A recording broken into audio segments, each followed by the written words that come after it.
عبداللہ بن مبارک نے خبر دی، انہیں یونس نے، انہیں زہری نے، انہوں نے کہا مجھے سعید بن مسیب نے خبر دی، انہوں نے ابو ہریرہ رضی اللہ عنہ سے سنا کہ نبی کریم صلی اللہ علیہ وسلم نے فرمایا، بہترین خیرات وہ ہے جس کے دینے کے بعد آدمی مالدار رہے، پھر صدقہ پہلے انہیں دو جو تمہارے زیر پرورش ہیں۔ صحیح بخاری حدیث نمبر 1426۔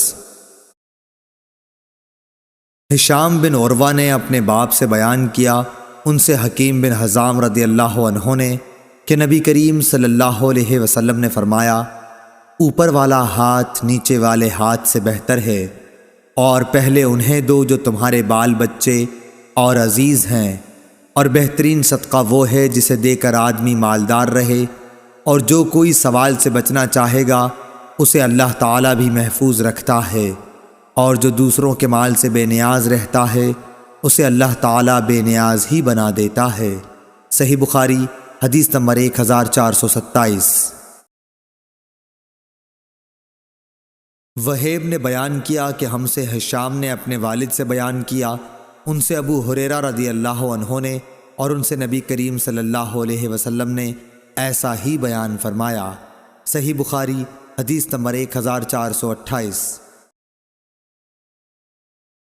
حماد بن زید نے بیان کیا، ان سے ایوب نے، ان سے نافع نے، اور ان سے ابن عمر رضی اللہ عنہ نے کہ میں نے نبی کریم صلی اللہ علیہ وسلم سے سنا۔ دوسری سند۔ اور ہم سے عبداللہ بن مسلمہ نے بیان کیا، ان سے مالک نے، ان سے نافع نے، اور ان سے عبداللہ بن عمر رضی اللہ عنہ نے کہ رسول اللہ صلی اللہ علیہ وسلم نے فرمایا، جب کہ آپ منبر پر تشریف رکھتے تھے، آپ نے صدقہ اور کسی کے سامنے ہاتھ نہ پھیلانے کا اور دوسروں سے مانگنے کا ذکر فرمایا، اور فرمایا کہ اوپر والا ہاتھ نیچے والے ہاتھ سے بہتر ہے، اوپر کا ہاتھ خرچ کرنے والے کا ہے اور نیچے کا ہاتھ مانگنے والے کا۔ صحیح بخاری حدیث نمبر 1429۔ ابو عاصم نبیل نے عمر بن سعید سے بیان کیا، ان سے ابن ابی ملیکہ نے کہ عقبہ بن حارث رضی اللہ عنہ نے ان سے بیان کیا کہ رسول اللہ صلی اللہ علیہ وسلم نے عصر کی نماز ادا کی، پھر جلدی سے آپ گھر میں تشریف لے گئے، تھوڑی دیر بعد باہر تشریف لے آئے۔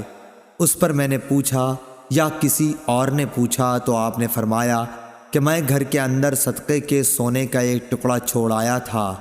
مجھے یہ بات پسند نہیں آئی کہ اسے تقسیم کیے بغیر رات گزاروں،